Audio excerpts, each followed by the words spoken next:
实际上当时革命浪潮席卷全世界，中国当然了就是文化革命嘛，大家都知道了，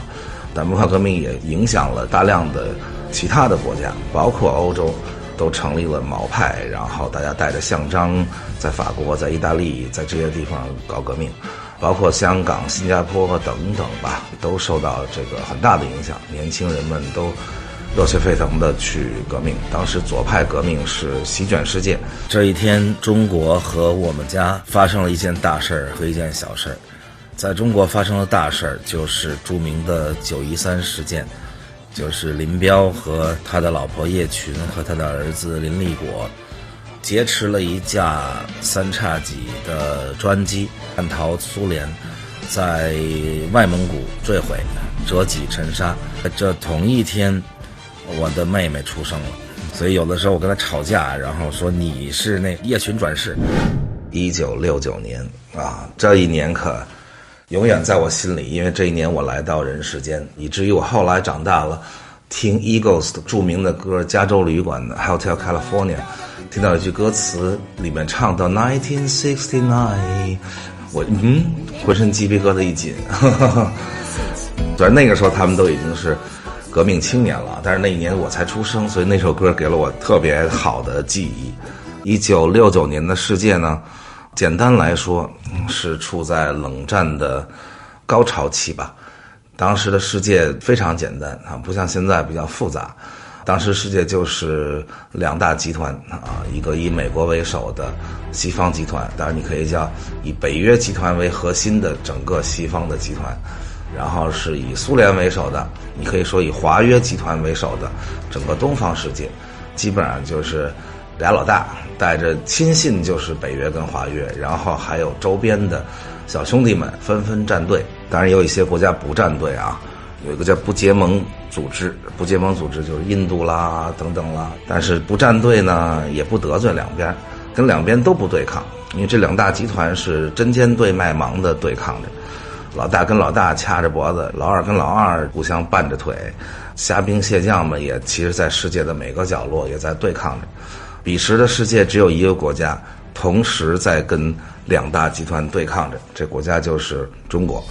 1969年的时候，正是跟2大集团对抗到高潮的时候，我们同时在南北线和美苏对抗。在南线呢，当时正是越南战争的高潮，然后我们当然是抗美援越了，不光是提供大量的军事经济援助等等，当时我们自己的国家也很困难啊，但是越南就在我们身边啊，同时也都是社会主义国家，所以为了支持越南，我们是不惜代价的啊！不光是经济上，我们还直接派出军事顾问团，然后派出防空高炮部队。当然不像抗美援朝一样亲自在第一线打，抗美援越是在后方，提供后勤，提供防空炮火，空军也在越南北部巡逻，保护越南的后方。所以在南线跟美国对抗，在北线，中苏当时是陈兵100万，在整个漫长的中蒙边界，因为那时候蒙古是归在苏联集团里的，所以我们在整个北方的边境线上集中了我军最主力的部队，并且就在这一年1969年，我们和苏联在黑龙江的一个岛上叫做珍宝岛发生了武装冲突，双方其实都很紧张啊。我们已经做好了也许酿成大战的准备，连北京都做好了准备，包括大批的企业，尤其是国防企业啊，都迁到3线去。所以这个很多3线的所谓的这些工厂啊、研究所啊、大院就这么来的，导致我上大学的时候遇见很多成绩非常好的从西南地区考来的，从贵州、从四川、从湖北，都是这些3线企业的子弟，因为他们都是科技精英嘛，当时都撤到了西南去，就是为了北方准备好跟苏联大战，东南准备好了也许台湾会反攻大陆，也许美国会来。所以当时的中国是非常的独特的一个国家，同时在跟美苏对抗，当然也让自己屹立在世界之林啊。美国呢，由于当时深陷越战泥潭，所以爆发了风起云涌的革命。实际上当时革命浪潮席卷全世界，中国当然了就是文化革命嘛，大家都知道了。但文化革命也影响了大量的其他的国家，包括欧洲，都成立了毛派，然后大家带着项章，在法国、在意大利，在这些地方搞革命，包括香港、新加坡等等吧，都受到这个很大的影响。年轻人们都热血沸腾的去革命。当时左派革命是席卷世界，其中美国发生的是规模浩大的革命。学生们从西岸、从加州、从伯克利出发，然后开着大众牌的圆头巴士，大家在《阿甘正传》里看到那辆车，在李安的伍斯托克电影里看到那辆车，那辆车是当时美国革命的重要的标志。学生们唱着摇滚乐，摇滚乐在那个时候成为了革命战斗的檄文和口号，然后去 DC 去首都去抗议去革命，然后去纽约参加 Woodstock， 当时也是迄今为止吧全世界最伟大的摇滚音乐节，数十万青年学生脱光了，然后在泥里滚。当时革命的口号叫要做爱不要作战。美国的革命包括法国的、意大利的，包括在日本的，当时甚至都组成了赤军，意大利组织了红色旅等等。在这个席卷世界的革命浪潮下，中国的文化革命也进入到高潮，因为大家都觉得非常兴奋嘛。我们的革命席卷了世界，尤其是席卷了西方资本主义世界，或者叫帝国主义世界。虽然当时我们也称苏联为帝国主义，但是苏联为首的整个社会主义国家还算稳定。虽然在前一年发生了捷克的革命，但是基本被平息了。在这种情况下，我们的革命进入到了高潮。这一年把我们当年的国家主席刘少奇也被迫害致死，到最后都找不到到底在哪里去世，遗体在哪里。当然也有很多大师啊，我就不一一举例了，包括中国史学大师陈寅恪先生也在广东去世了。当然也影响到了我们家，所以当时文化革命进入高潮的时候，我们家的状况也是被革命隔得不清啊。我是这样的，我生在北京，但是怀孕的时候是在东北，在当时的松辽油田，就是现在的大庆啊等等那些地方。因为那个时候刚刚发现了石油，还没有建起大庆这样的中心城市，所以就叫松辽油田。所以当时就给我起名字叫做高晓松。那个时候我们在北京的家基本上已经就是没有了，因为我的父亲这一边是在上海跟杭州，母亲这一边在北京，所以我们在北京的时候主要是跟母亲这一边外公外婆呀等等一起生活。但是那个时候呢，因为外公外婆都已经被打倒了。那个时候我的外公是清华大学的副校长，他从55年开始啊，那时候他才42岁就做清华的副校长，做到文革开始，当然就要被打倒喽。我的外婆是北航的创建者之一，也是北航的当时的话讲叫做学术权威，那当然也要被打倒了，反动学术权威。我的父亲已经毕业了，那时候就已经分配到松辽油田去了。我的母亲是61年进入清华，然后67年毕业，毕业之前已经开始文革了嘛，所以也已经加入了红卫兵，然后还给我外公贴了大字报。那个时候革命精神居然就是这么激烈，所以呢，我外公当时已经跟清华的大批的教师们一起到江西鲤鱼洲的农场去养猪，所以也没有在北京。而且特别可爱的是还托人回北京买养猪的书。知识分子就是这样，尤其是科学家，不管干什么一定要以科学的态度，所以要以科学态度养猪，买了好多书去学习。家里呢也被造反派吧，当然吵架啦，这就正常了，不说了。然后搬进来几家人，只给家里留了一间非常小的斗室。我的外婆呢倒是没有被发配，但是呢也靠边站了，而且当时工资都停发。当时的我的外公外婆都是1级教授的这种工资待遇吧，本来每个月可能有300多块钱，当时已经是非常高的工资。刚建国的时候对知识分子是非常的优待的，但是那个时候全停发了，大概每月发个15块钱那样的生活费，所以就非常的艰苦。我外婆就在仅剩的一间斗室里翻译她的导师，也是世界空气动力学的奠基人普朗特教授的著作。反正没有工作嘛，那就自己努力的去做事情，就把它翻译成中文，但是希望能在未来为中国的科学再做点贡献吧。所以当时我妈怀着我在肚子里已经叫高晓松了，然后回到北京的时候就没有地方住，最后就住到了我外婆的舅舅，叫做施金墨。施先生是民国时代应该叫最著名的中医领袖吧，民国时代就是中央国医馆的副馆长，创办了华北国医学院，是当时从民国时代到建国以后中医界的领袖。那个时候其他人都被迫害了，由于施金墨先生还在给中央领导看病，所以虽然也被从家里赶出来了，但是呢在建国门外的灵通观还是给他分了一套大概有5-6间房的这么一个公寓。当然了，跟施先生原来的家不能比啊，施先生原来由于民国时代就是最大的中医之一，所以他们家原来是在大会堂旁边的荣县胡同有一套59间半的3进的巨大的大院子，从那里已经轰出来了，但是他还得工作，还得看病，所以当时还有那么地方能住，所以我妈妈就住到了施先生家去待产，所以我基本上等于是在施先生家生的。当然除了最后生出那一下是去妇产医院啊，都是在施家度过。我妈当然后来给我讲了施先生的一些趣事吧，其中一件趣事，这个我们当然不能管这叫医学啊，但是趣事就是施先生把我爸我妈的脉，然后说你们两个这个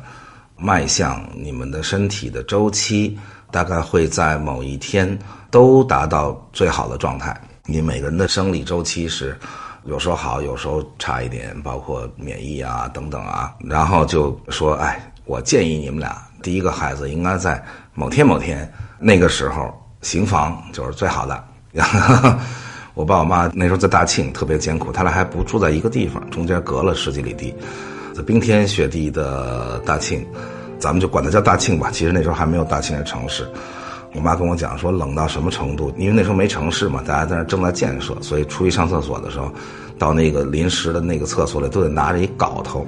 为什么拿一镐头呢？因为前一个人上了厕所就会形成一个冰锥，然后你就蹲不下去会扎屁股，所以要拿镐头把前一个人的那个冰锥给凿掉，然后再去上厕所。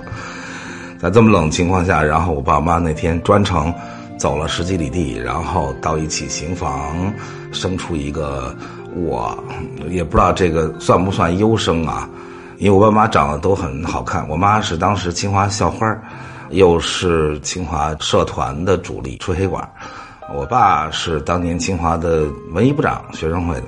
所以利用工作关系接近我妈。我妈就喜欢帅的，那个时代我妈就是一颜值粉，所以就2个人就结合了。但是生出一个我，年轻时候其实还行哈，后来越长越成这样，这不能赖我爸我妈的基因，这只能赖什么呢？也不能赖社会，也不能赖时代，那就赖我自己吧。然后回来待产的时候，我妈说当时我胎位不正，拧巴了，在我妈肚子里，可能我这辈子就是一个比较拧巴的人吧。后来施先生就是说用艾灸2只脚小拇指外侧的至阴穴，结果每天艾灸4天之后半夜醒过来，我已经胎位转过来了，胎位正了。中医虽然有很多争议啊，但是它确实1000年下来，尤其是最好的那些中医，无论它是经验也好，它的境界也好，它还是有很多是非常实用的这个方法。但是呢，施先生最终没有看到我出生，就在我出生前的2-3个月吧，1960年的8月份，施先生去世了。然后就是我出生了。我出生的时候呢，还发生了2件小事啊，当然是跟我父亲有关。首先是我父亲很高兴啊，因为要生出第一个孩子，尤其我是父母2边3代的，大概就这么一个男孩吧，我的外公外婆这边是我妈跟我舅舅，那就我妈生了我，然后生了我妹，我舅舅生了2个女儿，我爸就是唯一的儿子。当然还有我的大姑跟我的小姑，我的小姑和我的舅舅，就是两边的这个父母的弟弟妹妹们都比较倒霉，因为两边都是学霸家庭。我的大姑是读的北航，也是我外婆的学生。当然那时候我爸还不认识我妈呢啊。那我父亲当然是考来清华大学，从上海。我母亲也读的清华大学。但是到了我舅舅跟我小姑的时候，文化革命来了，他们就都插队了，非常艰苦啊。我小姑从上海去了云南楚雄，当然我的姑父也是小姑在插队时候认识的，他们一直相濡以沫到今天，一直形影不离一生，让我非常感动。那个时候我爷爷因为想念这个老小，因为那时候也没有电话，除了写信以外，约好了每个月15的时候2个人在同一个时间一起看月亮，就算是千里共婵娟了吧。我舅舅是从北京插队去山西，北京之星去山西插队有很多啊，包括后来成为著名作家的史铁生啊等等。所以我舅舅也去山西插队，非常艰苦的过了很多年，因为他是老3届，就是最早去插队了，所以对他们一生影响都非常大。我父亲呢在东北，但是他不是插队啊，他是清华大学土木工程系毕业，我妈是建筑系毕业，所以他们都去建设大庆。但那个时候他由于高兴，就买了一个猪肘子，那个时候吃肉是一件很奢侈的事情，就把猪肘子也没冰箱啊，但是正好那边冷，就挂在窗外，准备我出生的时候庆祝一下，结果被人偷走了，导致他觉得非常不吉利。当然了，这只是我自己胡思乱想的一个原因啊，但是我妈也跟我说你好像挺不吉利的，因为出生的时候一个猪肘子被偷走了。再有就是可能他们养了一个王八还是乌龟啊，准备去捕一捕，结果王八也找不着了，导致双重的不吉利。后来据说很久很久以后，在当时他们住的就临时的那种甘打垒的破房子的夹缝里被找到了，但是那是后话了啊。总之我爸可能觉得我出生的时候就不太吉利，这一生跟我关系都非常的不好。大概从我能记事开始，我跟我父亲一直都处在非常阴沉的气氛里，一直到我父亲70多岁去世，问题一直也没解决。这个事情是我大概整个人生成长中间心里最大的一个窟窿吧，或者你叫它阴影。当然了，原生家庭的影响可能在20、30岁之前比较大，但是在往后可能更多的靠自己了，所以就还好吧。我还是一个比较乐观的人。然后我出生的时候，我妈跟我说居然没有哭，医生也吓一跳，我妈也吓一跳，结果又拍又弄各种。我第一声在这个世界上发出的声音不是哭声，是打了一喷嚏。所以我妈跟我说你这一生挺有意思的啊，这个你居然生出来没哭，说明你这一生是很快乐的一生。因为大多数人生出来都痛哭流涕一下，仿佛是预言了自己在这世界上可能会有很多很多艰难和遭遇吧。然后打了个喷嚏意味着什么呢？我不知道是不是全国都这样，反正北方的民间说打个喷嚏说明有人想你，当然也有说打个喷嚏说明有人骂你。所以说可能预示了这一生，第一呢比较快乐，不是那种哭哭啼啼的人。第二呢，可能确实有不少人想你，但是也有不少人骂你。第一声喷嚏大概就这么预示了。另外一个预示也很有意思，因为我是1969年的11月14号生的，按照咱们这个各种迷信啊，这个11月14号就是要死。大家看这个很多很多酒店里，咱们中国的酒店里连14层这层都没有，13层完了就15层。当然更迷信的酒店里连13层都没有，因为13在西方又是一不吉利的数字。所以我还看见过好多酒店特别逗，写字楼从12层直接就跳到15层，13、14都不要。所以我这个要死确实不太吉利。但是呢，长大以后我自己鬼使神差的搞了音乐，这4个数字在音乐里叫做兜兜兜发，这个一下子扭转了自己的命运，自己掌握了自己的命运，从要死变成了兜兜兜发。OK， 1969年我来到了这个人间。好，今天我们来到了1970年，1970年我1岁，也是一个新纪元的开端啊！世界进入了一个新的年代。如果大家没事看看自己的电脑啊、手机啊这些电子设备的系统日期，会发现一个有意思的事情，就是都是从1970年开始的，之前的不算在科学的历史里。开玩笑啊，其实是因为当年的计算机编程的原理导致的，具体我就不细讲了。虽然我其实就是学这个的，但是讲起来比较枯燥。总而言之，所有的东西电子设备都是从1970年开始。这一年发生了什么事儿呢？在我身上，小人间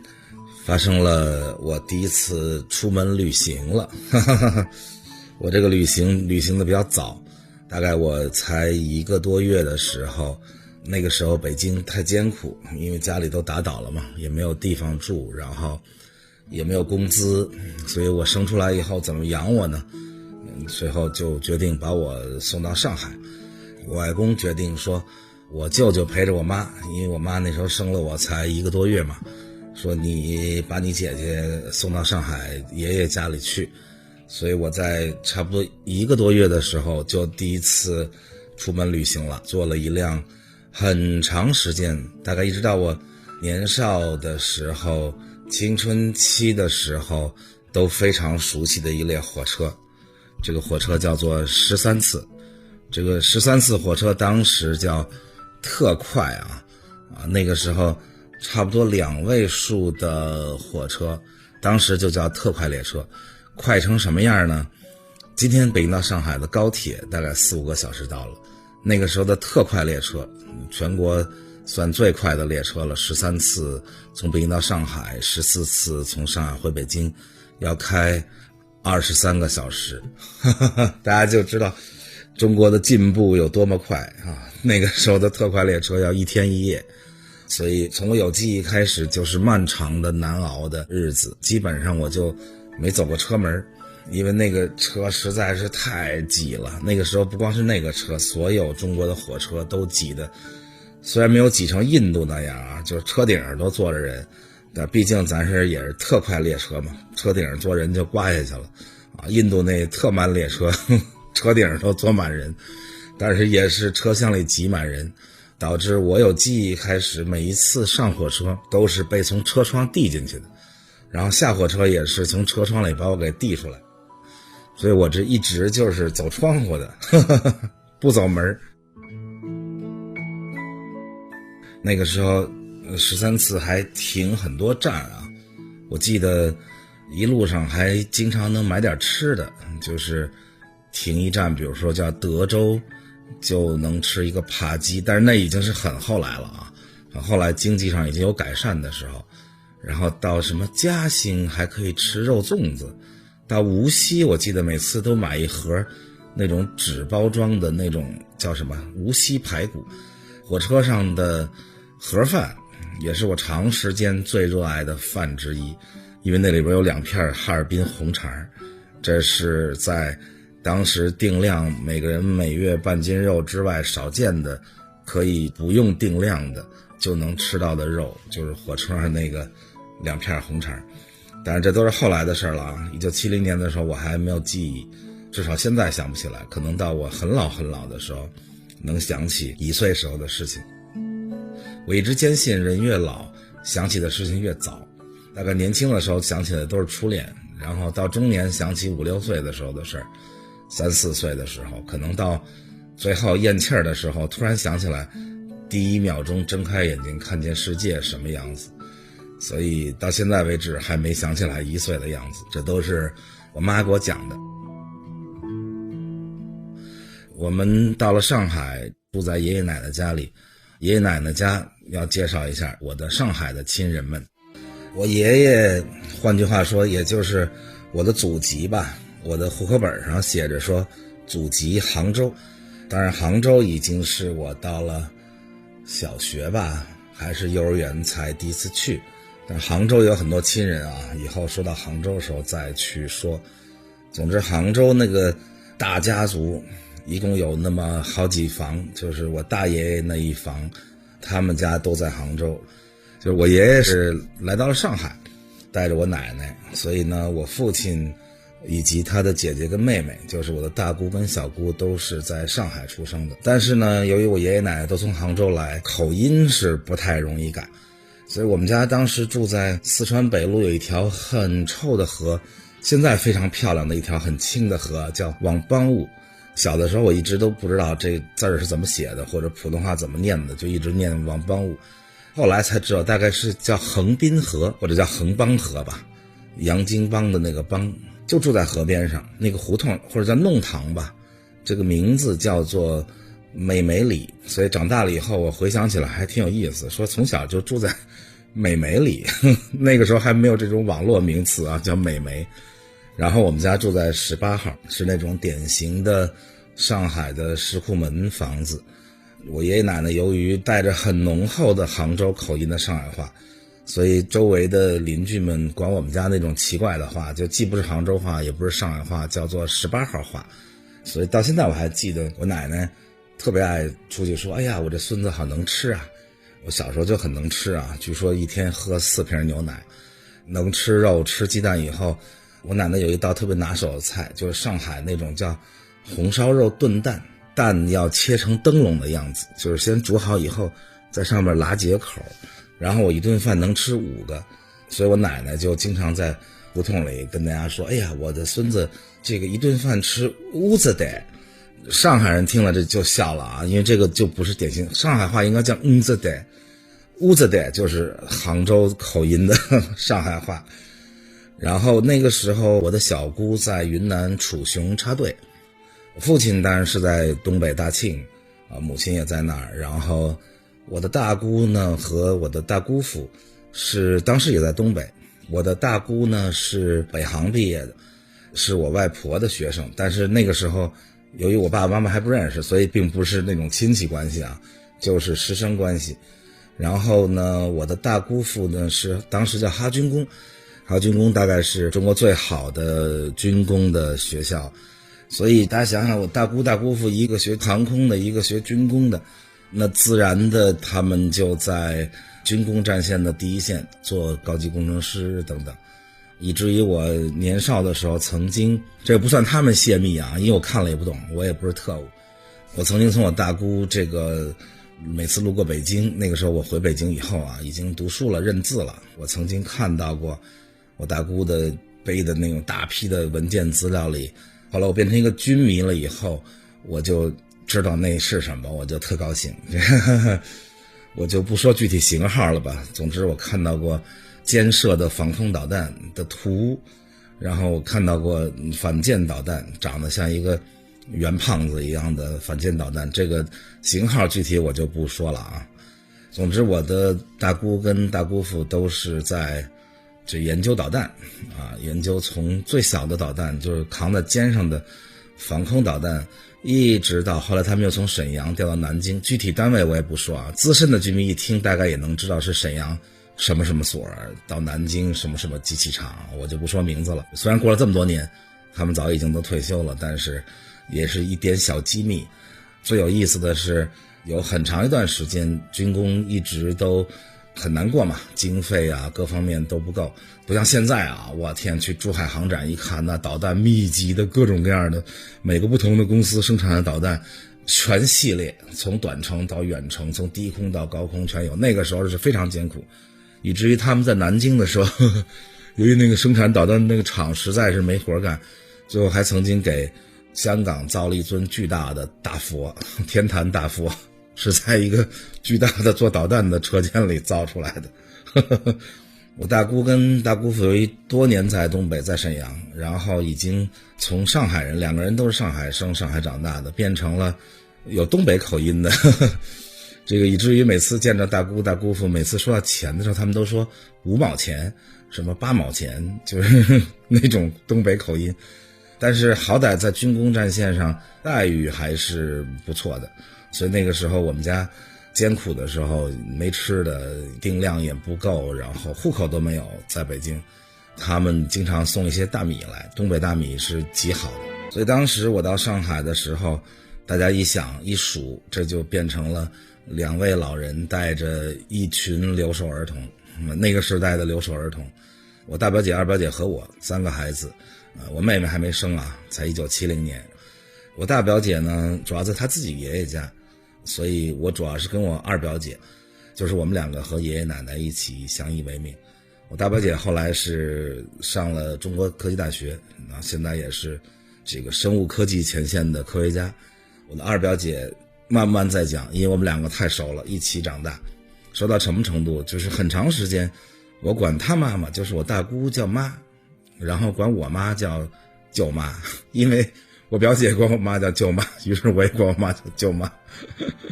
留守儿童的状态就是这样的，连自己妈是谁都分不清楚。并且我从小因为在上海成长，所以我很长时间都不会讲普通话，就一直讲上海话。据我妈回忆，我回到北京上幼儿园，因为我现在上海上的幼儿园，后来回到北京不会说普通话，然后还被人歧视，说我这个憋住了2礼拜不说话，像我这样的人啊能憋住了，后来一张口就是现在这口音了。可见语言能力还挺强。那个弄堂现在只剩下了一半，因为我大概前几年改造虹口区的时候我还去看过，正好就是我们家的那个所在的那一排房子给拆掉了，变成了草地，那个河也整治的现在非常清，非常的香的不敢说，但是不臭吧，我小的时候那条河臭极了，因为那个时候上海的马桶还要倒到河里，现在想起来挺可怕。上海的河跟内陆的河不一样，上海的河因为在海口，所以每当涨潮的时候那河还会倒着，所以那味道就它不像说在其他地方说你把马桶倒进去它就往下游流去了，然后熏就熏那下游的人啊。上海是涨潮的时候，长江黄浦江然后到这个小河沟都会泛起那种非常熟悉的那种味道吧，那成千上万人的马桶的那个味道。而且那个上海的这个石库门房子的特点是3层是缩进来的，就是3层的窗外看到整个2层的顶上那个黑瓦片，所以非常的浪漫。我小的时候非常深的印象就是坐在窗前闻着那条臭河，然后看着雨，那一天到晚下雨，雨就打在那个前面那些瓦片上，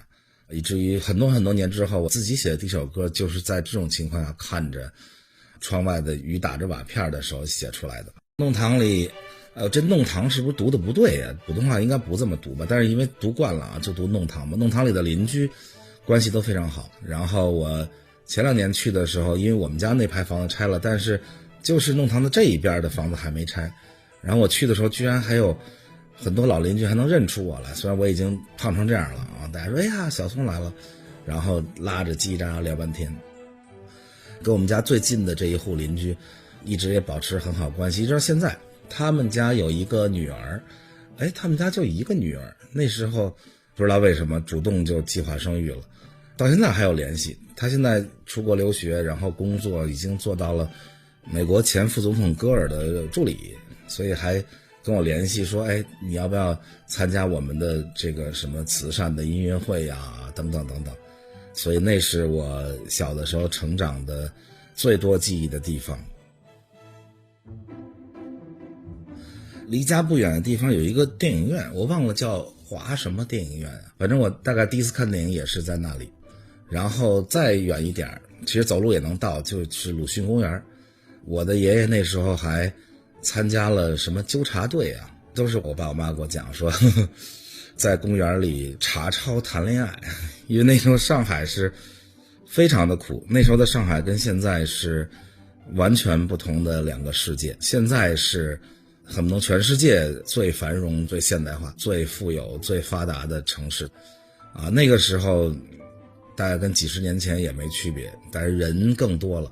所以那个时候的住房紧张极了。上海有大量的拿了结婚证的都没有房，怎么办呢？他们就到公园里去，主要在人民公园然后鲁迅公园这些地方，这个人家有结婚证嘛，所以人家也不算耍流氓在那儿。可是呢那个时候环境就比较不像现在这么开放啊，现在开放你也不能在公园里那个什么，所以他们就组织纠察队还是什么去，今天叫骚扰别人这个夫妻的事儿。据说还有那种怀恨在心的青年夫妻，由于经常被打扰，然后在鲁迅馆里弄了一个绊马索，把我爷爷绊了一大跟头，带着红袖箍的爷爷摔了一大马趴，然后把牙摔掉了半个。这就是那个时候的上海，苦极了，大家用马桶，大家没有地方住，然后我印象中现在想想，那个时代上海仿佛都没出过太阳，一直都是那种阴阴的，到处都是灰灰的样子。还有一个小小的记忆，就是我家的那个弄堂口有一个做桑基姆的，我这上海话口音也不准了啊，就是生煎馒头，其实就是生煎包。上海南方管那个包子叫馒头，北方管这叫包子，管那没馅的叫馒头。生煎馒头到现在为止我最爱吃的上海的小吃，以及光明牌中冰砖，很多很多年都是我印象中世界上最好吃的冰激凌，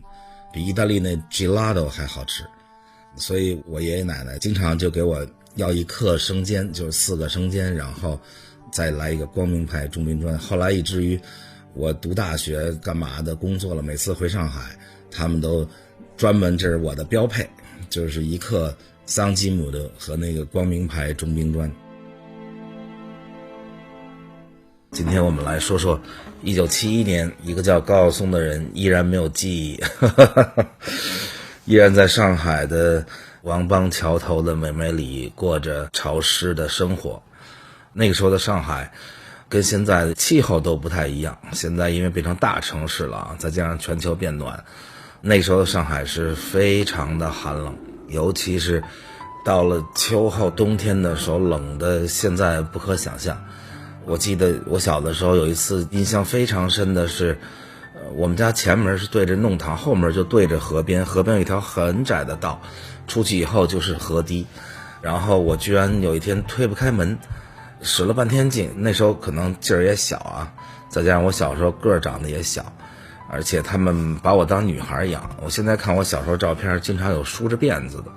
不知道是因为家里喜欢女孩，还是觉得男孩当女孩养就有福气所以在我妹出生之前，我就被当女孩养，死活推不开门，最后叫大人来帮忙才知道是下雪，外面积雪很厚，把后门给堵住了。因为前门从弄堂那个地面上去有3级台阶，但是后门是低下去3级台阶，直接和地平线齐平。后来在上海已经越来越少看到这种景象了。总之我是非常被宠爱着长到了2岁，那个时候宠到据大人跟我讲，吃饭的时候由于惯着我就不愿意吃饭，然后全家敲锣打鼓逗我笑，直到我哈哈一笑，赶紧往嘴里塞一勺饭。这样幸福的生活一直持续到了1971年的9月13号。这一天，中国和我们家发生了一件大事和一件小事。在中国发生的大事就是著名的913事件，就是林彪和他的老婆叶群和他的儿子林立果劫持了一架3叉戟的专机。当然那专机本来也是给他配的专机，但是劫持这架专机叛逃苏联，在外蒙古坠毁，折戟沉沙。这是当时震撼中国的事件，因为林彪当时是法定的接班人，所以出现了这样的事情是不光震撼中国，也震撼了世界。在这同一天，我的妹妹出生了，所以我妹妹出生就是913事件的同一天。所以有的时候我跟她吵架，然后说你是那叶群转世或者是什么之类的，小的时候也不懂嘛。但是我这妹妹出生了，她的名字叫高晓江，跟我为什么叫高晓松一样。她是因为我的父亲母亲后来又从东北的松辽油田转战到了湖北的江汉油田，然后在江汉油田怀了我妹妹。我妹妹生出来的时候满头的头发，后来我妈说可能是因为我在湖北的时候吃了很多蛇，那个时候食物匮乏嘛，能捕捉到的各种蛋白质都是好东西。所以那时候湖北有蛇，我妈就吃了好多蛇，以至于我妹一头浓密的黑发来到了人间。当时其实医疗条件不发达，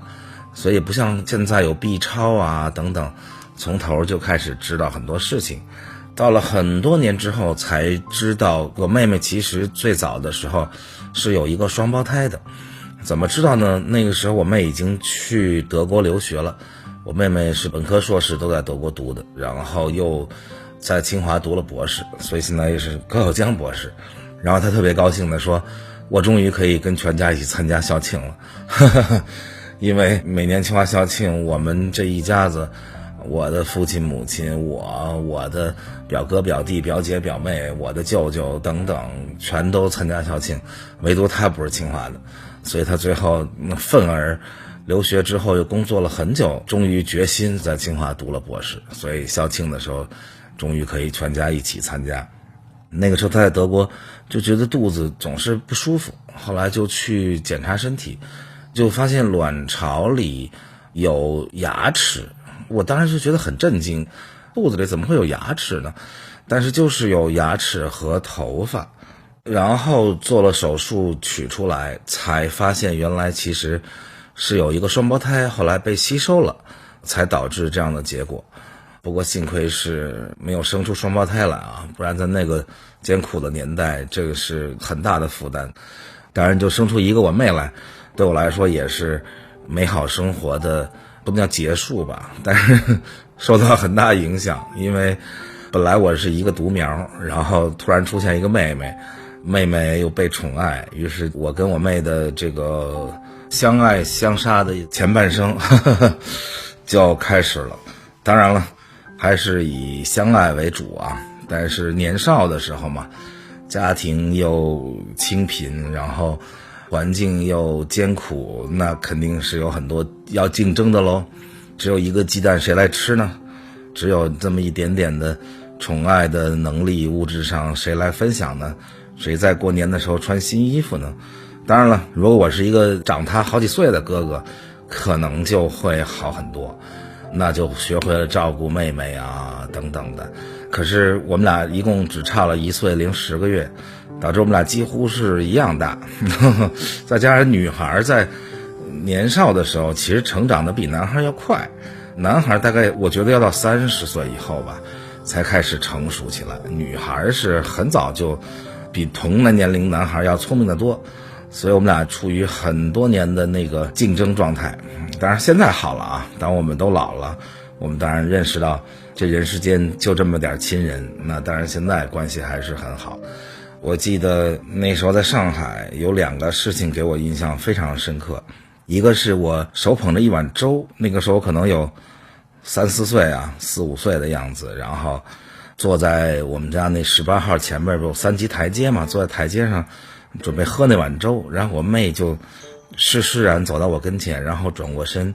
把屁股放在我那个粥的粥平面上，非常坦然地放了一个屁导致我的一碗粥变成了一碗有屁味的粥，非常让我郁闷啊。还有一次是我小姑回来了，我小姑特别喜欢我妹，我爷爷呢又特疼我。有一次早餐是为了什么呀？为了抢一根油条，说给我妹吃还是给我吃，导致我小姑跟我爷爷俩人把一根油条争来夺去，然后在激烈的争抢油条中，油条最后掉在地上，谁也没吃着，非常悲惨。后来我爸我妈回到北京以后，先就是我妹妹在北京，所以我妹妹等于是跟着我的父亲母亲长大，我是一直在上海，一直到大概7岁吧，唐山地震都结束了，到那一年我们再具体讲那个我印象太深刻了。所以我妹妹跟我父母的关系就亲密很多，也是我年少时候不停吃醋的重要原因。当然了，现在想想也没什么，因为我还获得了爷爷奶奶更多的宠爱。那个年代其实不像现在啊，大家5、6个大人宠一个孩子，那时候所谓宠也没多宠。我妹跟我一样，也是脖子上挂个钥匙，然后自己放学自己回家，也没有像现在这么宠爱，只是说年少的心里总是觉得啊，她好像跟我爸妈更亲。今天咱们来到了1972年，我3岁了。应该说到1972年11月我才3岁啊，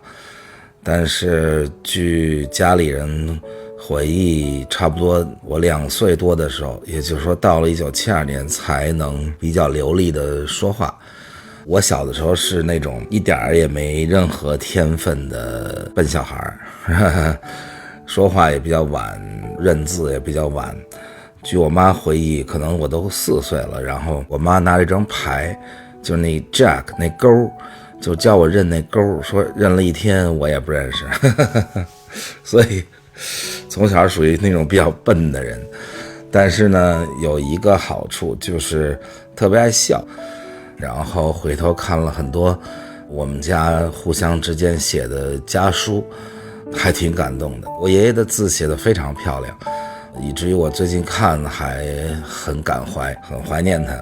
后来我7岁就离开上海了，就一直在北京。他给我写过很多信，教育我如何做人，如何学习等等，都用他那一手非常漂亮的字。然后家书里看得我特高兴是，基本上就说俩事儿，一个就是食量惊人，这个之前已经汇报过了啊，一顿饭吃这得。再有就是我特别爱笑，这个特别好的优点一直保持到现在。那个信里我看的说我最爱笑的是看见毛主席像就特别高兴就哈哈大笑，然后听见有人喊毛主席万岁就哈哈大笑，然后家里人为了逗我笑，没事就毛主席毛主席，然后我就哈哈哈哈乐得不行。1972年我们家发生了一个很大的改变，和这个世界上的当年最大的事件还有一点小联系。那一年实际上发生的最大的事件震惊全球，就是尼克松访华。那是2个坚决对立互相敌视了20多年的国家一下子走近了。差不多是1972年年初的时候吧，尼克松来访华。他访华的时候当时做了很多预案，就是说他要看哪里看哪里，其中一个是说到他有可能来清华大学，因为清华大学是当年美国人用庚子赔款美国部分的退赔然后建立的嘛。不知道是当时沟通过这个选项，还是我们预做的准备。当时就是说，如果尼克松来访问清华大学的话，当时清华大学的负责人，那已经文革时代了吧，池群啦、谢景怡啦，这些人都是文革里的干将，就是没什么学术水平，也没法拿上台面。所以说找一位清华大学之前的负责人，也能说外语，也拿得出手。如果尼克松来访问清华大学的话，就由他来接待。这个时候就把我外公想起来了，据说是周总理钦点说把张维同志调回来于是我外公就从江西鲤鱼洲养猪的地方，比其他的清华教授和中国大部分知识分子都提早了4年就解放了，就从江西回到了北京。当时重新买了一点点家具，全都是可以折叠的，随时准备好能卷包就走。当时没有学校领导校长什么，就叫革委会副主任，也还是相当于副校长嘛，还是负责教学科研什么这些事情。当然了，那个时候文革期间嘛，也没什么可负责的。回来以后，尼克松最后没来清华访问，但是呢，我们家因此也就那么解放了。我外公于是就去巴黎担任了当时的联合国教科文组织的执行局常委，就是代表亚洲吧，所以常驻了巴黎好几年，以至于我小的时候就开始有一些西方的玩具。我记得很清楚，就是有一个我们那时候叫砸炮枪不知道为什么叫这么奇怪的名字，就是那种用那个一卷上面有好多小疙瘩，每个疙瘩是一个小火药，开枪的时候就砸那个火药，就发出啪啪的声音，还有火光。我小的时候有一次挨打，也是因为玩那个枪，然后玩高兴了，把那枪在地上咔磕了半天，给磕坏了。我小的时候特别淘气，多次因为搞破坏而挨揍。一次是因为这个从法国带回来的玩具，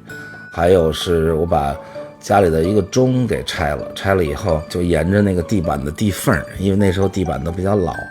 我们家在上海的那个地板，然后就都塞到那地板缝里去，把一个钟就给毁了。那个时候一个钟还挺贵的，于是又挨了一顿打。我外公在巴黎待了几年，当时联合国教科文组织是给高级官员补助的。后来他给我讲，他说大概每天几十美元吧，我忘了是70还是多少，反正当时我听着还觉得哇，好多的钱，但是他一分钱都没敢动。大概4年下来，把所有的联合国教科文组织当时发的4年的补助全部都捐给国家。尼克松访华的阵容很大啊，当时跟他来的还有美国当时也是美国大概上个世纪最大的中国问题专家，也是汉学家，叫费正清。当然他的英文名字叫 Fairbank， 他是个美国人，他的夫人也是美国人，中文名字叫费慰梅，当然也是尼克松的智库了。到现在为止，哈佛大学的费正清中心也是美国最重要的中国问题的智库和研究中心吧。他们两个民国期间在中国待了很多年，和梁思成、林徽因先生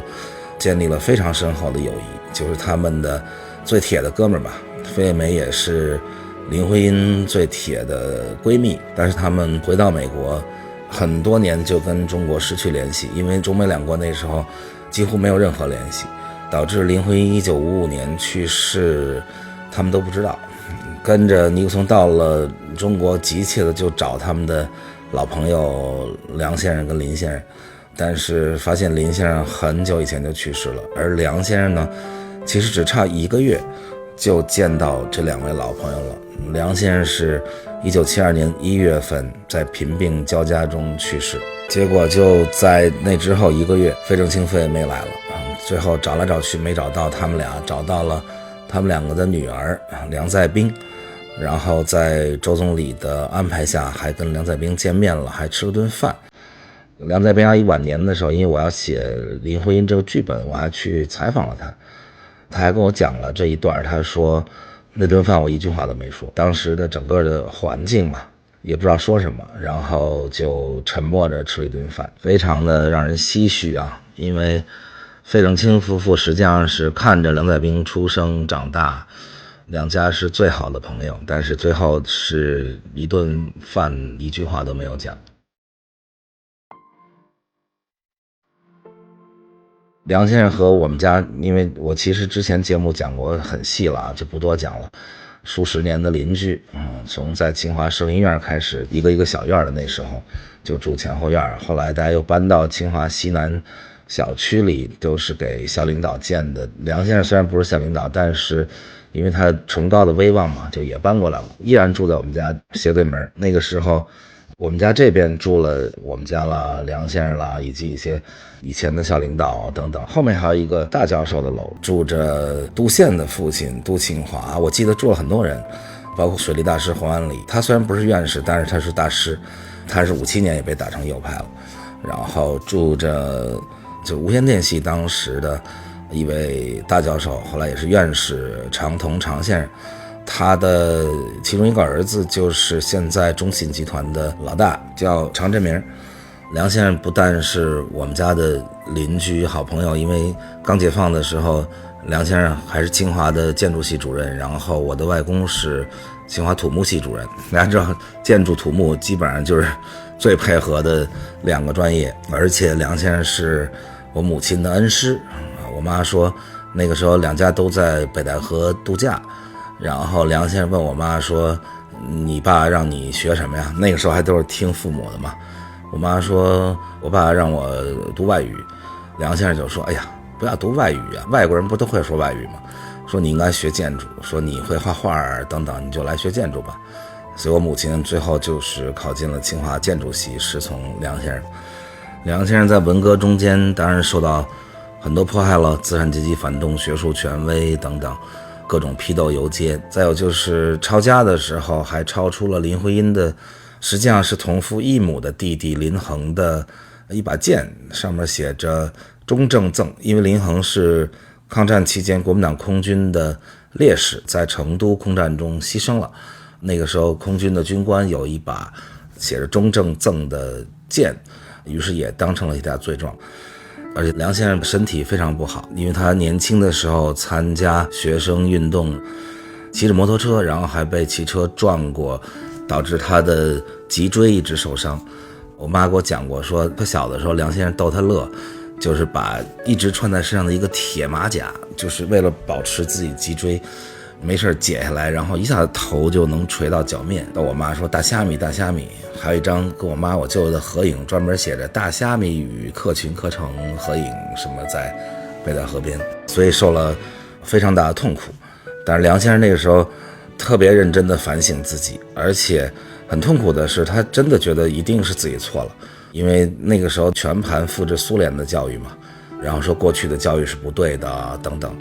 他当然就开始是不理解，后来是真的觉得自己错了，但是还是没有理解说为什么错了，导致最后没能熬到文革结束去世了。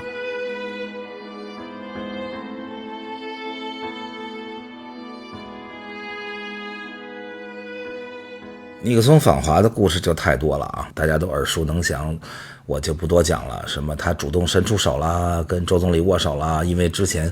54年的时候在日内瓦会议上，美国代表团拒绝跟中国代表团握手什么之类的。我讲一个有意思的小事儿，就是可能一直到现在吧，我不知道，反正持续很长时间，我们招待外宾都用茅台酒嘛，茅台酒50几度，非常烈。之前我在纽约采访克林顿的时候，克林顿还说过这事儿，说我第一次到中国喝酒就喝大了，因为这个茅台太烈了，所以就吃了好多饺子。从此之后最爱吃的中餐就是饺子。然后周总理在敬酒的时候专门说了一句，说这是驰名中外的茅台酒，酒精含量50多度。然后尼克松就讲了一笑话，说一个人喝多了，饭后想点一支烟，可是点火的时候烟还没熄，自个儿先爆炸了，就那意思，那酒浓度太高了变成了燃烧弹。燃烧弹在英文里就有一绰号叫 Molotov Cocktail， 就是莫洛托夫的鸡尾酒。二战期间出现了这么一名字。说到这儿大家就乐了，然后周总理就真的拿了根火柴，把自己杯子里的，那时候杯子小嘛，就是那么小一杯子茅台酒给点着了，然后说尼克松先生，你看这确实可以燃烧。那天尼克松彻底喝美了，还专门端着酒杯到麦克风前做了一次，也是他访华那时候都特紧张嘛，说话都特别谨慎，但是那天他做了一次即席演讲，就是大声歌颂中美友谊等等。最逗的是他回到白宫以后，把他的女儿叫来说，我给你表演一首就把一瓶茅台酒倒在一碗里，但是一大碗，然后就不给点着了。结果这火烧的有点大，把碗给炸裂了，然后那火苗大家想想就相当于酒精就到处流一桌，然后就着了火。第一家庭全家一起努力扑救，才把这个火给扑灭。这个事儿是后来1974年基辛格再来中国的时候跟邓小平会谈时跟邓小平讲的，然后还特别逗的跟他说你知道吗，茅台酒差点烧了白宫，如果不是第一家庭奋力的扑救，尼克松政府就会提前收场，比实际的还早一点。实际上尼克松政府收场也发生在1972年，也是美国历史上的一件重大事件吧，因为美国历史上还没有出现过弹劾总统，当然总统最后为了畏惧被弹劾自己辞职了，这在美国历史上还是第一次。就是水门事件，大家如果看《阿甘正传》的电影挺有意思，阿甘里边就演了他参与了乒乓外交，跟中国打乒乓球打特溜，然后他发现了水门事件。《阿甘正传》里的阿甘就是一个美国历史的缩影。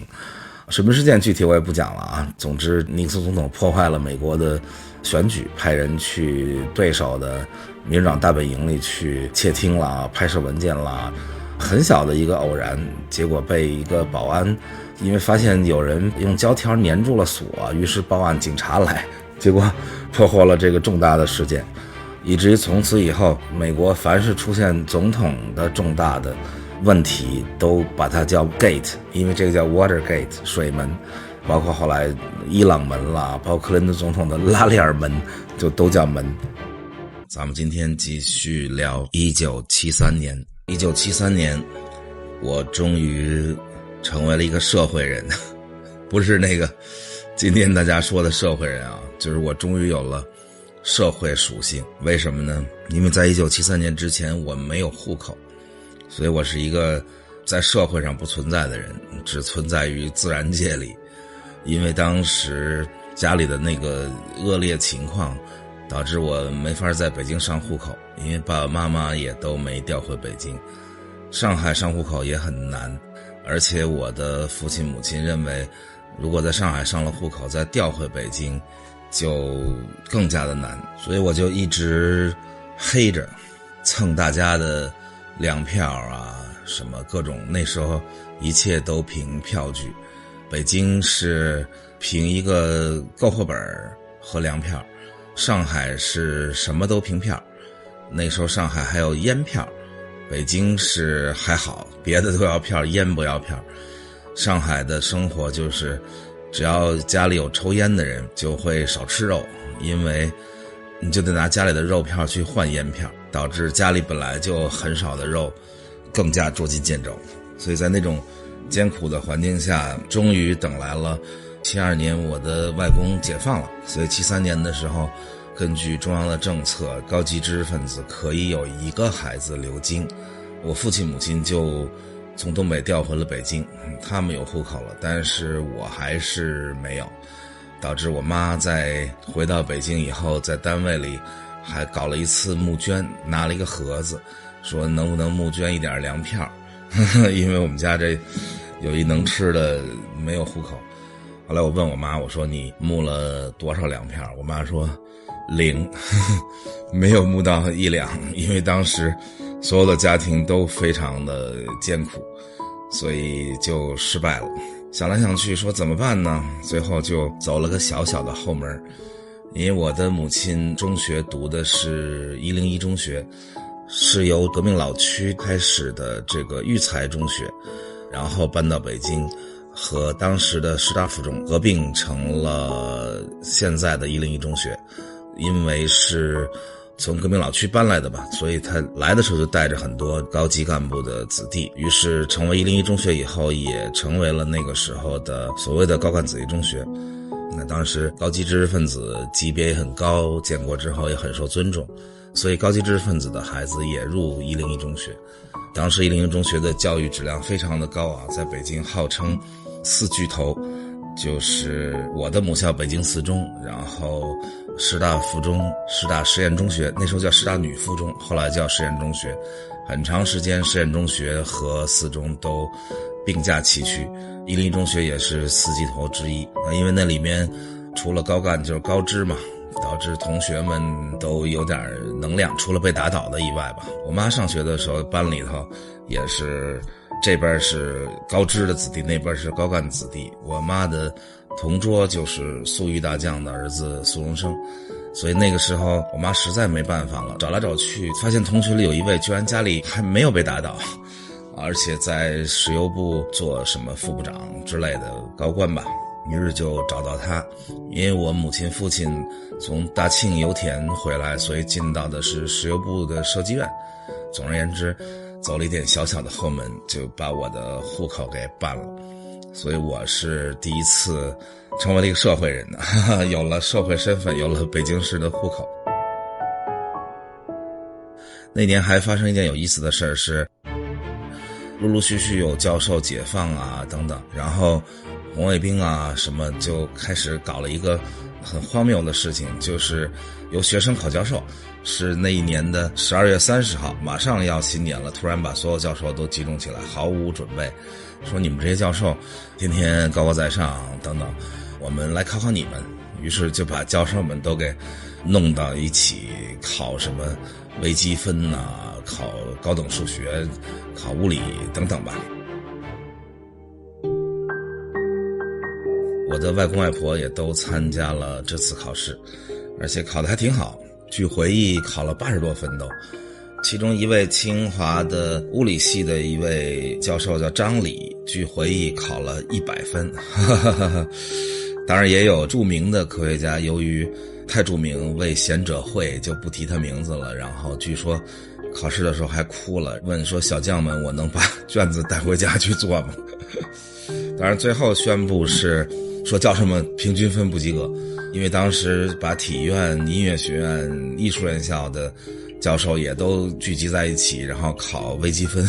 所以最后宣布说教授们不及格。咱们今天继续讲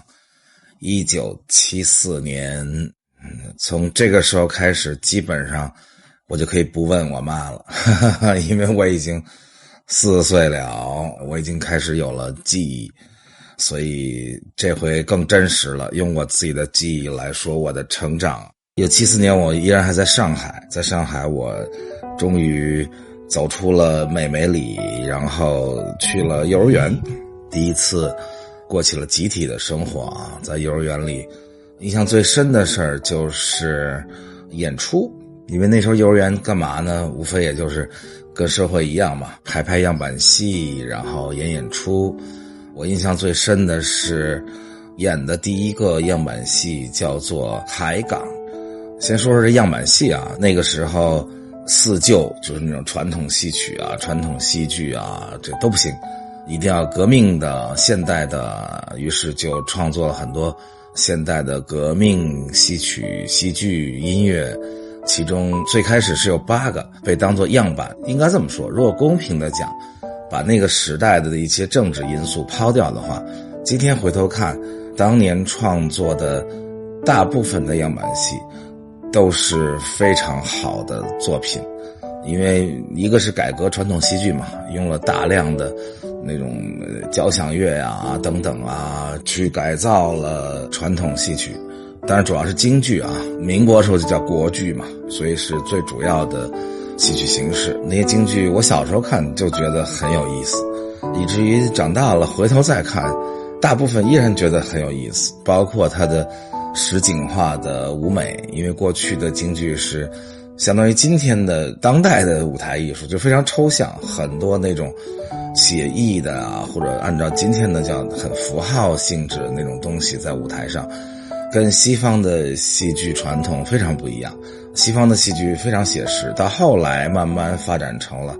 超现实主义的啊，符号化的啦，各种新的布莱希特等等等等吧，这个等待戈多、图托歌女，他们是走了这么一条路。中国的戏曲京剧上来就是很抽象的，俩椅子一桌子就可以代表很多很多事。后来在西方戏剧里叫无实物表演，的京剧经常就无实物表演，就是并没有门，但是过那一推门就推开了，然后并没有马，拿鞭子这样一下往倒着一拿就上马了，往回一翻就下马了，非常有意思啊。但是我们是倒过来发展，然后到了样板戏的时代就说我们把这些东西都写实了，所以就是各种实景上台啊，曾经出现过真马上台最著名的到现在很多人都会唱的智取威虎山啦、红灯记啦、沙家浜。我记得我们年轻的时候老在三里屯打牌，打什么锄大地啊什么之类的那种牌，然后每到抓了一手烂牌打不下去了，就开始说沙家浜第4场坚持可见那时候深入人心啊。七夕白虎团、红色娘子军，我记得我去看红色娘子军的时候，印象最深刻的就是洪长青的裤子，由于被反动派用刑导致裤子都破了，然后他一边跳芭蕾舞在空中这个飞舞，然后那个裤子一条一条的，以至于我一直以为他穿着是俩墩布印象极深刻。白毛女就不用说了啊，白毛女不单是那个时候的样板戏，那很早从延安就开始演了。据说演的时候战士都贫苦出身嘛，看到这个黄世仁怎么欺负杨白劳妇女，气得站起来，故事啊不知道真假，然后冲台上开枪打陈强陈强，陈佩斯的父亲，著名老演员，就是演黄世仁。然后其中有一个并不太出名的，但是也是头8个样板戏，因为样板戏后来越来越多啊，还出现了杜鹃山啊什么这些我也看过，但是不是最早那8个。最早8个里有一个叫海港，上海京剧团排的，所以上海的幼儿园里大家都演这出戏。当然我们不太会唱戏啊，但是就跟着音乐然后比划2下。这海港讲的是一什么故事我都讲不太清楚了，它不像其他几个特著名我都能给你讲一遍智取威虎山是什么故事，白毛女什么故事。但是海港因为它是个现代的故事，是说好像我们台风要来了还是怎么着，说一定要在这之前把出口的货物啊什么运上船，好像还有敌人搞破坏，这个美帝主义还是台湾特务来搞破坏，然后又怎么着。因为我们在幼儿园演的肯定不是全本嘛，就演的是片段。海港里当然有一句唱词好像特著名，叫什么大吊车真厉害，什么轻轻地一吊就起来，大概是这样，就大吊车很厉害啊，轻轻的一抓就起来。我演的那一段呢，就是没有吊车，好像我还记得一句旁白还是独白啊，叫没有吊车，我们人拉肩扛。于是我就跟幼儿园的小伙伴们一起扛着一个巨大的积木，然后前面用积木搭了一个台阶啊，像港口一样，我们就假装特别吃力，不过那时候可能也确实没啥劲儿，然后就在那儿扛着一个大积木，嘿呦嘿呦，然后没有吊车，我们人拉肩扛，这个印象特别深，很彩色的那种巨大的大积木啊，其实就是大木头块。我好像从上幼儿园开始一直都是文艺骨干，不知道是因为我长得帅还是小时候长得还挺清秀的，梳辫子人都以为女生，所以就老是被选中上台去演。但是这个舞台的命不太好，或者叫舞台缘不太好，导致我长大了以后一直也没有做前台，但是小时候是老是被选中，但是每次都出各种事故。我还被选中去演八路军还是红军我忘了，结果出一什么事呢，就是我们穿着红军的或者是八路军的，反正都是那种蓝灰色的军装，脚上的鞋那蓝灰色的那个布鞋上呢还有一个特大的红绒球在上头。然后排练的时候呢，因为在学校的这个就很艰苦嘛，就是在那种水泥地上，所以其实并不滑，然后在那排练各种跑步集合，什么立正向右看齐，大家向右看齐等等吧。结果到那个上海的一个什么剧院里去演出，结果那剧院的那个舞台呢是涂了蜡的，特别的滑，但是不知道也没彩排过，因为也不是我们一个演出，大概可能是上海市的全市的幼儿园的优秀节目什么汇演之类的吧，反正就轮到我们就上去了，跑步上台夸夸夸跑到那儿，结果立正咵，所有人都倒在了台上因为穿着那布鞋底儿倍儿平，然后那舞台上涂了蜡，结果大家摔得乱七八糟。还有一次是我演一个号手，但是那个号呢是用特别劣质的，大概是纸啊还是涂了胶还是怎么着，或者是那特别薄的木头片，总而言之非常劣质的一个号。我是属于那种毛手毛脚的人，所以要上台之前突然磕在一个什么地方，把我那号的头给弄没了。结果哎呀我这伤心难过呀，因为一上台演出大家说吹号滴滴打滴滴，所有人都举起号，然后我举起一个号柄并没有前面那喇叭，然后还那儿意气风发的假装跟人一块吹号，内心很痛苦。可能是从那时候就落下阴影了吧，导致我这个一上台就有一种幻灭感，要上厕所或者是，所以导致后来我从事这行业很多年，我就一直都拒绝上台，包括从最开始录唱片，我就说我不唱，我不想上台，我就当一个音乐人就很好。后来的事咱们说到后来时候再说啊。总而言之，我已经上了幼儿园，已经过上了集体生活，已经登台了。1974年我第一次登台。如果像那种德艺双馨的老艺术家说纪念登台多少年我已经登台了40多年了。当然这个登台对我来说不是一个事业啊。今天聊聊波澜壮阔的1975年啊。先聊聊1975年的大事，然后再说说我自己的小事。首先就是中国发生了一件非常积极的事，就是1月5号刚刚开年，中央发出1号文件。1号文件啊很重要啊，任命邓小平同志为中共中央副主席兼中国人民解放军总参谋长。紧接着过了1个多礼拜，在4届人大一次会议上又任命邓小平是第1副总理。实际上小平同志在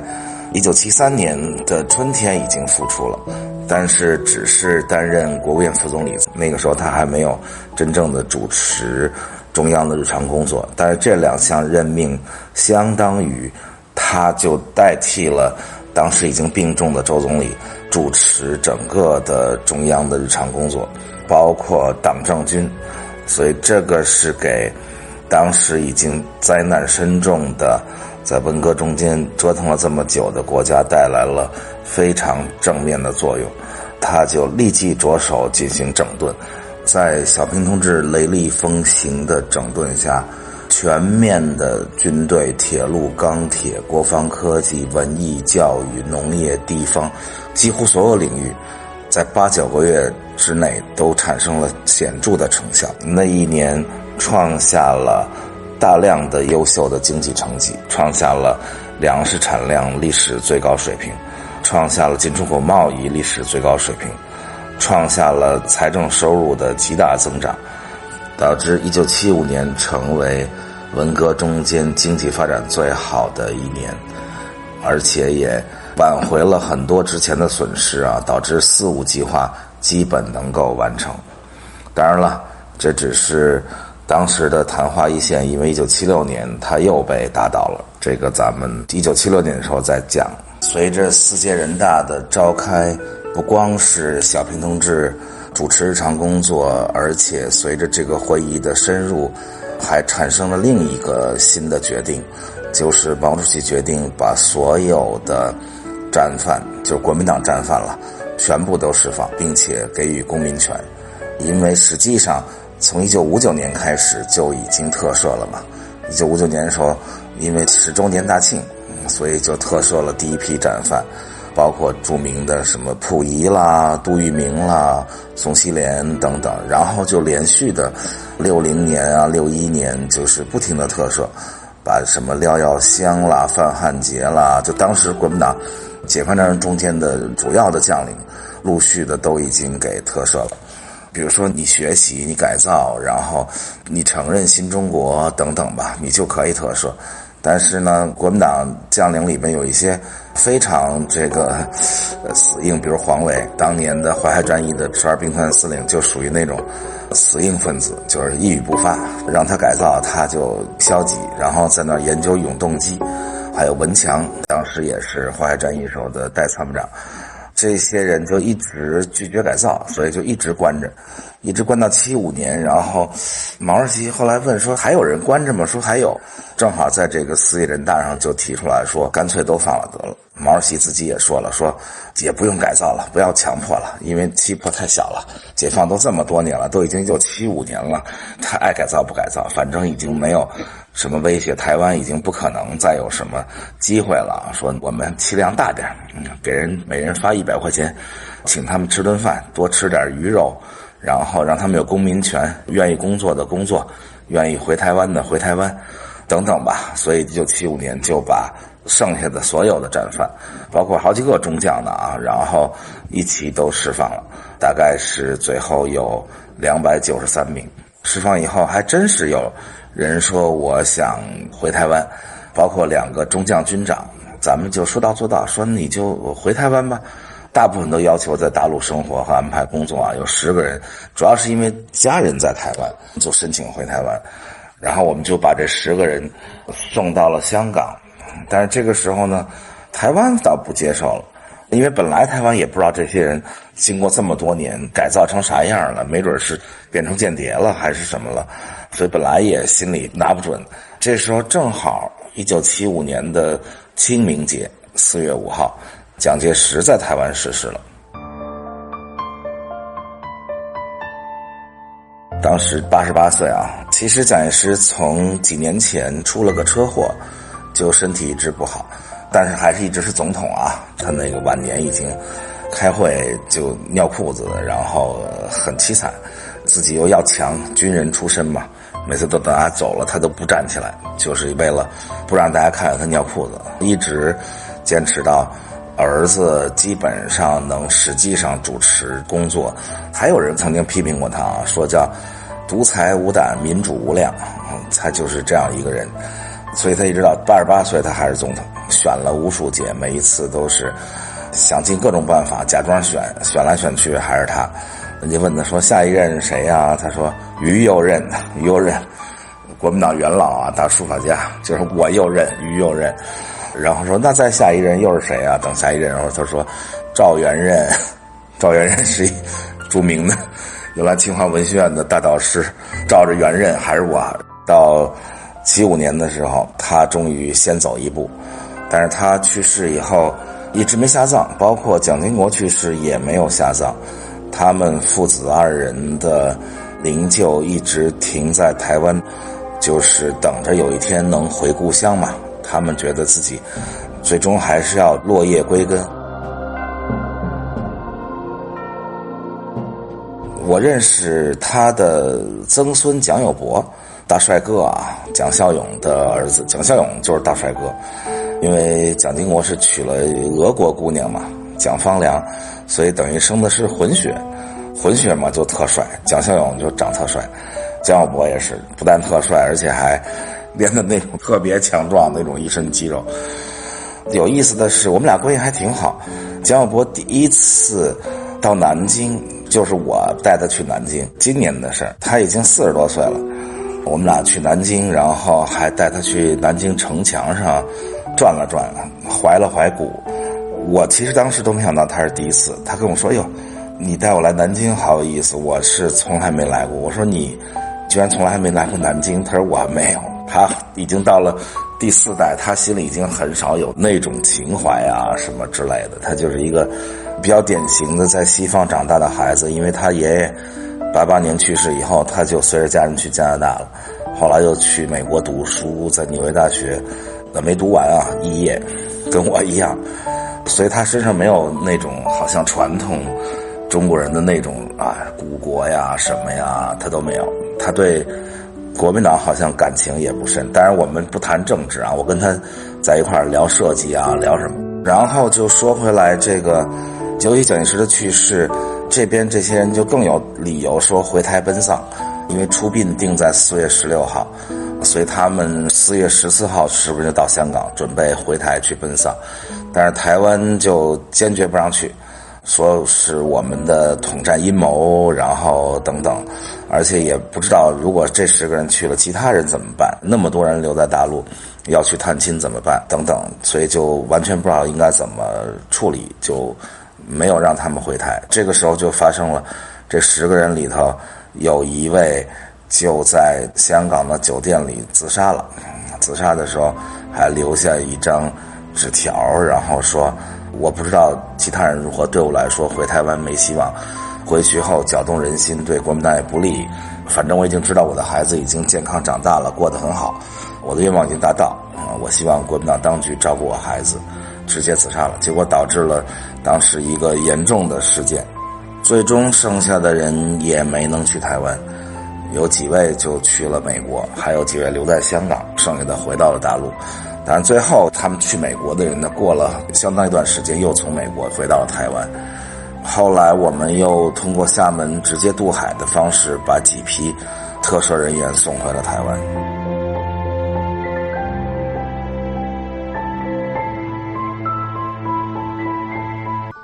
若夫阴雨霏霏，连夜不堪，阴风的话，浊浪白空之心，仰山野险境，上柳金强劲，举岁不明明，虎啸猿啼，登四楼也自由去过，怀乡又谄媚，积满不孝，让感皆悲者一。为什么上来先来了这么一段呢？因为我们已经讲到了1976年，1976年要多说说我自己的事儿了，因为1975年净讲世界大事，1976年虽然也发生了很多大事，但是好多事儿我都亲自的参与了，虽然是在最底层小小的参与，但是也参与了，也是目击者，也是参与者。所以1976年重点先讲讲我自己。为什么上来先背了那么一段呢？《岳阳楼记》，因为到那个时候我6岁，我已经被逼着背诵《古文观止》，于是背《岳阳楼记》，背《醉龙亭记》，背《滕王阁序》、《调虎战场文》等等吧。关键是那时候我字还没认全，别说没认全了，认的很不多，尤其是让我背的那个《古文观止》是竖版的繁体字，就我妈念，然后我就跟着背，大部分的词都不知道啥意思，以至于就能背得特别流畅，因为你脑子里只要一想这句话是什么意思，你就会磕巴一下。所以那时候是半背半懂的把好多古文背了。一到上中学吧，每到学古文课的时候，我就是最高兴的时候，因为老师就永远说：“高松，你今天站起来把这篇古文背一遍。”我就以刚才那种速度啊，只有春风几鸣，波澜不惊，上下天空一笔万顷，然后响起锦鳞，永把这行囊玉玉青青，啊，就哗这么背。然后女生们就这样看着我，我就美得不得了。除了背古文以外，各种算数啦什么啦，总而言之吧，什么都学，导致我回到北京，在幼儿园里上学的时候，第一次感觉到有一种小小的优越感。因为那个时候我已经在北京上幼儿园了，其实我差不多1973年有户口以后，我就有一半时间在北京，一半时间在上海。到这个时候1976年就彻底的在北京了啊，在幼儿园里，老师经常是出一个题，算术题还是什么题，甭管什么题吧，然后说同学们谁先做出来，谁就可以去操场玩了。你说我第一次开始吹牛逼了啊，这个第一次人生感觉到有一种孤独的优越感，就是我一个人在操场上，现在回想起来那个场景还在我脑子里，就是我独自一人在操场上，然后阳光还挺灿烂，我在操场上溜达，心里想说为什么只有我一个人一吹牛逼搂不住了，反正每回都是我先答出题，然后我就到操场上去溜达。当时我们的幼儿园里班里有一对双胞胎，我就不说人家姓了啊，反正叫某广某华，俩人长得都挺好看，一毛一样长的。据我妈回忆，我回家还非常忧郁的问我妈说，这俩人长得一模一样，我长大了娶谁呀？这个而且这俩人很有意思，这俩人一直跟我同学了有17、18年，反正一直到我们考大学我们还是同学。小学的时候他们俩好像不在我们那个小学，但是到中学就来了，都在四中，初中就在四中，然后其中有一个还是我们班的团支部书记啊，还曾经帮助过我入团企图啊。然后后来又一起上高中，后来上大学，我读了清华，他俩一个读了北大，一个读了同济，还纷纷的跟我的同学好了，这个一个跟我们班的一个同学好了，一个和我在北大的特别好的朋友好了。总而言之，我从幼儿园开始就琢磨说，这俩人到底应该娶谁，但是最终跟谁也没发生任何关系，只发生了一种像老同学的关系。一直到去年我们高中毕业30周年吧，聚会的时候还聊起来，非常的有趣。在我的幼儿园的生涯里，1976年发生了几件我印象非常深的事情。第一件事情就是幼儿园老师带着我们上街去游行，叫反击右倾翻案风，其实就是又把邓小平同志打倒了，那大概是他第3次被打倒吧。那一次叫反击右倾翻案风，我们也不知道是什么意思，其实那个时候那几个字怎么写都不知道，然后就上街了，就那儿喊着反击右倾翻案风什么之类的。然后就是那一年呢，先是在吉林下了一场陨石雨，掉下好多陨石，规模非常的大，收集到的陨石100多块里，其中包括世界迄今为止最大的一块陨石，有1700多公斤，就1吨多重，比当时美国收藏的最大的陨石1078公斤要大很多。按照中国传统的想法，说这天上有很多星星落下来了，结果那一年确实是毛主席、周总理、朱德委员长都去世了，其中周总理去世是我印象极为深刻。先是我回到家里，然后看大家都在那忍着，在那哭，后来我就不明白为什么，我就问我说这个出什么事了？大家说周总理去世了。那个时候你想我才6岁，我也没有特别多的感受，我就不明白大人为什么哭成这样。因为那个时候在我的外公家已经有了电视，所以我1976年的另一个印象就是在电视里多次听到了哀乐，以至于哀乐是我那个时候大概记忆最深的一段音乐。然后就是以特别慢的速度特别长的念出席追悼会的人名字，有的人名字后面还有一个女字，就是如果是女的领导人，他就会在后边说谁谁谁女，或者是少数民族他会说谁谁谁壮族，谁谁谁藏族。这个是我印象特别深，因为那年电视里出现了好几次这样的事情，然后家里人全都不许我说话，因为我还要再问说，哎，这怎么回事？这后边这是谁？这个是我们家人都不许我说话，因为他们在仔细的听。我后来才知道，他们在仔细的听电视里念出来的出席追悼会的人的排名，因为他们在从那个排名里在判断说中央里面发生什么样的变化，谁排在前面了，谁排在后面了。因为当时大家都非常紧张嘛，那一年你想毛主席也去世了，然后周总理、朱委员长都去世了，所以中国未来向何处去，大家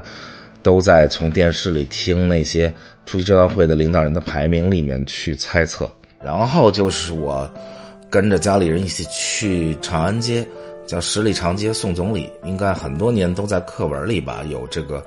课文，其中那个十里长街送总理的人中间就有我。而我其实当时也并不明白是到底发生了什么事儿，总而言之就站了好几个小时。我唯一的印象就是我冻的，我当时穿着塑料底的棉鞋，我记得塑料底儿好像都冻在地上了，就我想走的时候都粘上了，就冷成那样。等了好几个小时，最后都快成冰棍了，突然间就听见如海潮一般的哭声从长安街这边哗传过来。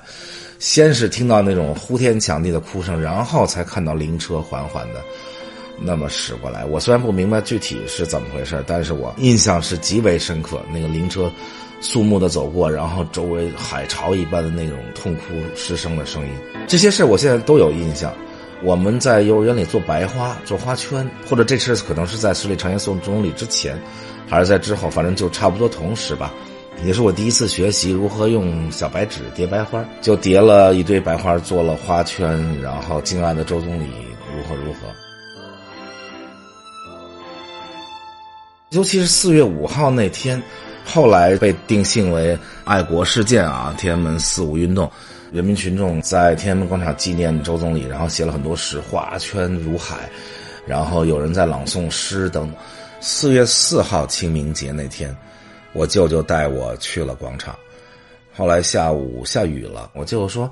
下雨了咱们先回家吧，我们就先回家了。所以到午夜的时候，就4月5号的凌晨发生了4·5事件。具体我就不讲了，大家可以自己去查询。总而言之，在天安门广场发生了4人帮利用首钢的民兵啊等等到天安门广场镇压纪念总理的人民群众，发生了4·5事件。幸亏我是被我舅舅带回家了下午，要不然晚上就遇见这事儿了。我的父亲母亲也在那儿抄了很多诗抄，那个时候天安门诗抄是非常著名，到现在我都记得有一首诗叫玉杯闻鬼叫，我哭豺狼笑，洒泪祭雄杰，扬眉剑出鞘。当时流传非常广，大家都去那儿拿笔抄。抄了以后，我的爸爸妈妈就把那些诗抄藏在我们家那个墙上挂的，那时候家家户户墙上都挂一个镜框，里面是家里的什么各种照片啊，全家福啦，小孩长大的照片，藏在那个后面。我呢属于那个手比较欠的那种人，就是把家里的各种东西都能拆的拆，然后能毁的毁。还曾经有一次把家里一个钟给拆成各种零件，塞在地板缝里，结果导致捞也捞不出来，然后被痛打。这一次是我无意中拆那个镜框，突然从镜框后面掉出好多好多实钞，把我吓了一跳，把我父母吓得脸色苍白。第二天就把这些实钞整理好送到沈阳去了。之前我跟大家讲过啊，沈阳这个有我的大姑和我的大姑父，因为他们都在军工企业工作，他们都是军工企业的工程师，所以他们那儿还算安全，就送到沈阳去。那年的记忆太多了，包括我从上海回来赶上了唐山地震的余震，大地震是我在上海，所以我没有赶上大地震。大地震后来都是我母亲给我讲的，说地震的时候大家怎么逃出来，那个夏天特别的热，出来的女士们都穿着背心裤衩，然后大家知道围成一个圈冲里背对着外面站着。到了天亮的时候，男人们派2个勇敢的回去给大家拿衣服的拿衣服，还煮面条。唐山大地震死亡20多万人。其实唐山大地震当时中国的地震局多次预测到了，但是由于当时的整个的政治环境情况比较混乱，所以就没有引起重视。大概只有一个县叫青龙县吧，大概离唐山只有100多公里。地震局的领导听到了有关预测到的汇报之后，只有那一个县紧急疏散了，导致唐山地震损失那么大的情况下，包括我母亲的同班同学一对夫妻也在唐山大地震中去世了。但是那一个县因为提前疏散了，导致1个伤亡都没有。所以唐山地震当然是天灾，但是跟人祸也有一定的关系，包括在救灾的过程中，当时我们拒绝了全世界的援助，然后说中国人民有能力自力更生救灾等等吧。大家看电影看纪录片看的很多了，我就不多讲了虽然北京远没有唐山那么严重但是也确实震感很强烈，所以大家都住在外面挖抗震棚等等。我们家也在后院挖了抗震棚。部队进来的时候，叫有孩子的家庭每个人给一辆卡车，住在卡车里，没孩子的单身的教师什么就住在一个吉普车里，那后来叫北京212那样的吉普。我们家在那个后院挖了一个抗震棚，每天睡觉的时候还专门把一个啤酒瓶子然后倒立在桌上。那一家的科学家也就能想出这么粗陋的办法，而不是张衡地动仪那个办法。当然那地动仪已经在2018年彻底的被认证为是不科学的，是后人伪造的吧，已经从教科书里拿掉了但是我是在那事之后，大概就在18年年底，我在美国的书店里买书的时候，还看到 DK 英国最著名的出版商之一出版的有关地震的科学书，翻开第1页就是张衡那地动仪就是我老开玩笑说那叫秦曲火锅的那个。看来中国先矫正了，西方还没矫正，还认为中国发明了地动仪是长那样的。总之等我回来的时候已经是余震，所以我根本就没有经验。那天我是一个人在家里，记得特别清楚，然后就听见有人敲门，当当当，我就去开门，结果一看没有人，吓了我一跳，而且当时已经是晚上了。我说怎么回事，这谁在敲门？我就把门又狠狠地锁上，一会儿就咚咚咚咚咚，像有人在踹门。我再开的时候听见外面喊说地震了地震了，我就赶紧跑出去。所以我也是经历过地震的人，十里长街送过总理的，上街批判过右倾翻案风的，在小小的6岁的1976年经历了很多很多人生的第一次。毛主席去世的记忆是全幼儿园集合，然后在广场上大家一起好像直接在听广播里的追悼大会的直播，老师带头，大家就在那儿，小孩子也不知道为什么，反正老师说必须要哭，于是大家就在那儿痛哭流涕。据后来的报道说，那一天9月18号吧，天安门广场100万人追悼大会，有3200多人因为心情万分悲痛而昏厥。当时还派了大量的医务人员在天安门广场跟东西长安街救治过于悲伤的群众。据报道说，一共诊治了2万多人。再接下来就是有一天突然，我外公他可能消息更比较灵通一点，然后就拿了一瓶酒回家，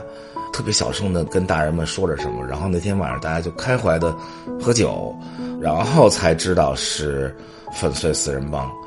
但是这个前后我为什么又在上海，我现在记忆有点重叠在一起我记得我曾经从上海的那个弄堂走出来，然后看到外面贴满了粉碎四人帮的那个漫画，好像之前讲过什么美女蛇啦、狗头军师啦等等，大家也看到了很多历史记载，我也就不多说了。我只是说我印象中的一个就是在北京家里买了酒，一个就是在上海看到那么多的漫画贴满了大街小巷。总之这一团记忆是我非常深刻的，因为你幼年的时候能突然经历国家的这种巨变，然后影响到家庭，包括影响到我自己幼小的记忆。1976年去世的党和国家领导人里，除了毛主席、周总理、朱委员长，还有一位曾经担任过中共中央总书记的张闻天。张闻天是早期中共的领导人，在莫斯科留学，是当时著名的莫斯科中山大学，号称28个半布尔什维克，就是中国共产党在那里留学的，叫28个半布尔什维克。后来他们回国一度掌权，就是大家看到遵义会之前，然后执行了错误路线的那一些博古啦、张闻天啦等等。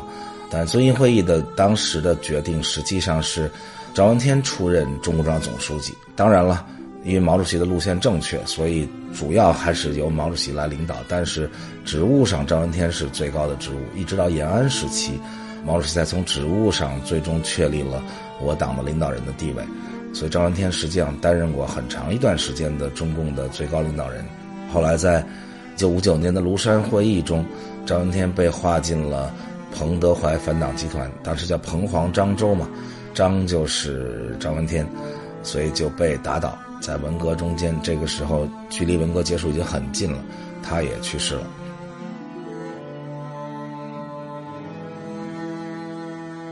1976年在中国经历了这么多灾难，包括转折幸运的是在经历了各种各样的10年的灾难的最高潮之后，迎来了粉碎四人帮，紧接着就是文革结束中国从那时候开始走向未来。